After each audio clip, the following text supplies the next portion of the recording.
And he began again to teach by the sea side, and there was gathered unto him a great multitude, so that he entered into a ship and sat in the sea, and whole multitude was by the sea on the land.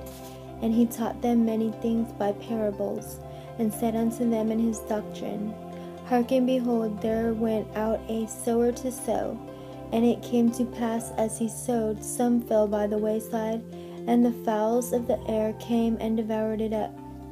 And some fell on stony ground, where it had not much earth, and immediately it sprang up, because it had no depth of earth. But when the sun was up, it was scorched, and because it had no root, it withered away.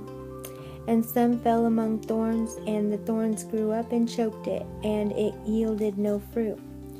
And other fell on good ground, and did yield fruit that sprang up and increased, and brought forth some 30, and some 60, and some 100. And he said unto them, He that hath ears to hear, let him hear. And when he was alone, they that were about him with the 12 asked of him the parable.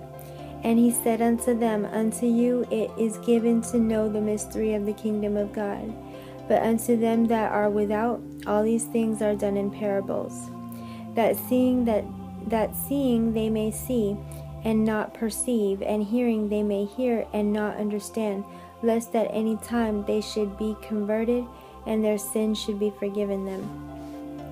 And he said unto them, Know ye not this parable? And how then will ye know all parables? The sower soweth the word, and these are they by the wayside, where the word is sown. But when they have heard, Satan cometh immediately, and taketh away the word that was sown in their hearts. And these are they likewise which are sown on stony ground, who when they have heard the word, immediately receive it with gladness, and have no root in themselves, and so endure but for a time.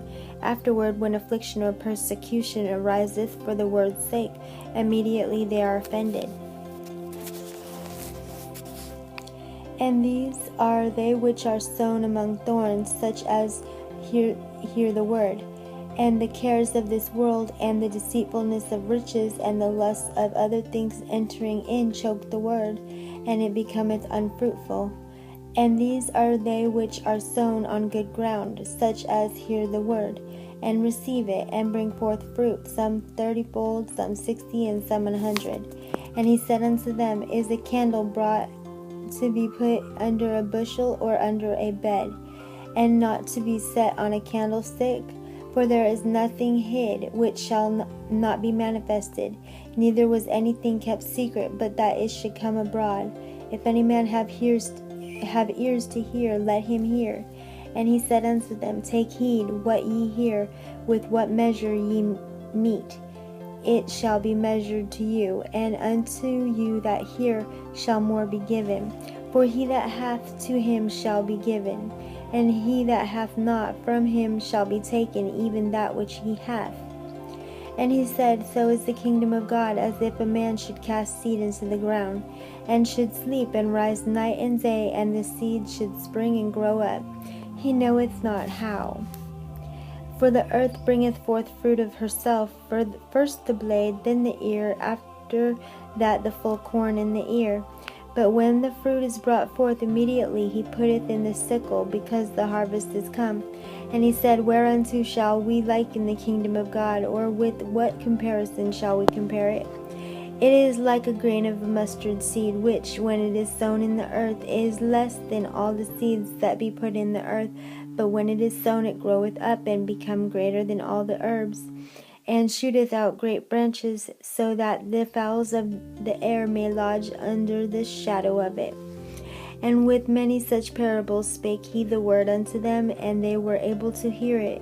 But without a parable spake he not unto them. And when they were alone, he expounded all things to his disciples. And the same day, when the even was come, he saith unto them, Let us pass over unto the other side. And when they had sent away the multitude, they took him even as he was in the ship, and there were also with him other little ships. And there arose a great storm of wind, and the waves beat into the ship, so that it was now full.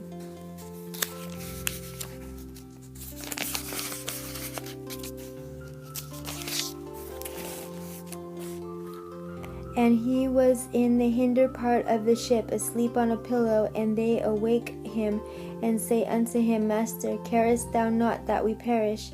And he arose and rebuked the wind, and said unto the sea, Peace, be still. And the wind ceased, and there was a great calm. And he said unto them, Why are ye so fearful? How is it that ye have no faith? And they feared exceedingly, and said one to another, What manner of man is this, that even the wind and the sea obey him? End of St. Mark chapter 4.